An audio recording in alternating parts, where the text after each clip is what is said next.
Your pre-workout is bullshit.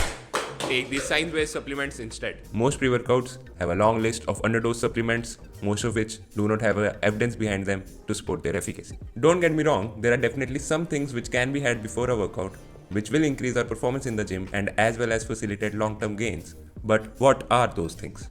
Well, I am here to answer that. To simplify, I will categorize these supplements into three categories: focus, pump, and hydration. We can't talk about focus without talking about caffeine. Caffeine is a stimulant, but it works differently than other stimulants. It works by increasing our dopamine sensitivity by blocking our adenosine receptors.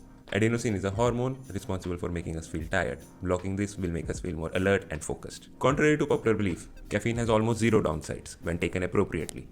Rather, it has some upsides. It suppresses our hunger and increases our focus. But the effects of caffeine get lower and lower as our body adapts to it. This can be compensated by increasing the dose regularly, but this will lead to caffeine dependence. Caffeine dependence is marked by getting withdrawal symptoms when caffeine isn't provided. To avoid this, I don't recommend taking caffeine daily. Caffeine has shown significant strength increases in 1 rep maxes and lower body exercises.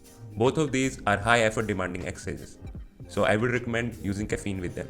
My advice is to take caffeine before a leg day, or a day you are already low on sleep, or on a day you are going to try and hit that new PR. Before we discuss the specific dosing, let's discuss timing. Caffeine, if taken later in the day, will definitely ruin your sleep.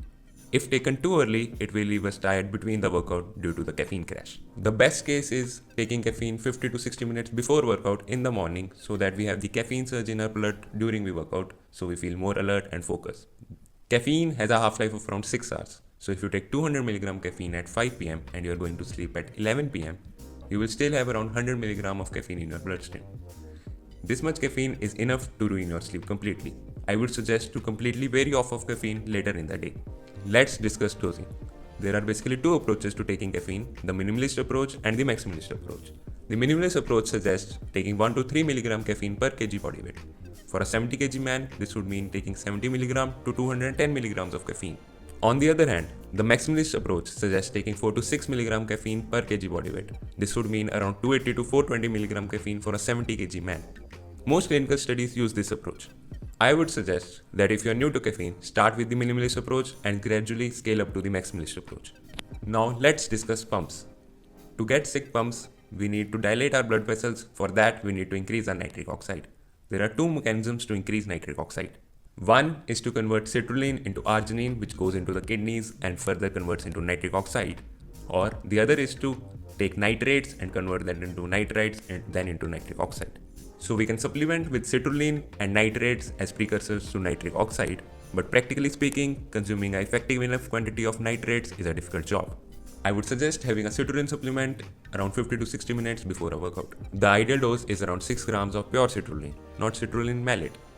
So make sure that your pre-workout has 6 grams of pure citrulline. If it has a 2:1 blend of citrulline malate, this would suggest that it has 4 grams of citrulline and 2 grams of malate, which means you are not getting the pump you are paying for. There are other ingredients like arginine, but they have poor absorption and require much higher dosing. Now let's talk about the one ingredient category that no one mentions: electrolytes. Hydration isn't just about water, it's about electrolyte balance. If you don't have enough electrolyte balance, having more water can even dehydrate you. We lose electrolytes primarily through sweat and urine, so I would suggest we prehydrate ourselves before the workout. We need 3 core electrolytes to replenish our body: sodium, potassium, and magnesium. Considering the composition of our sweat, we need more sodium than potassium and magnesium.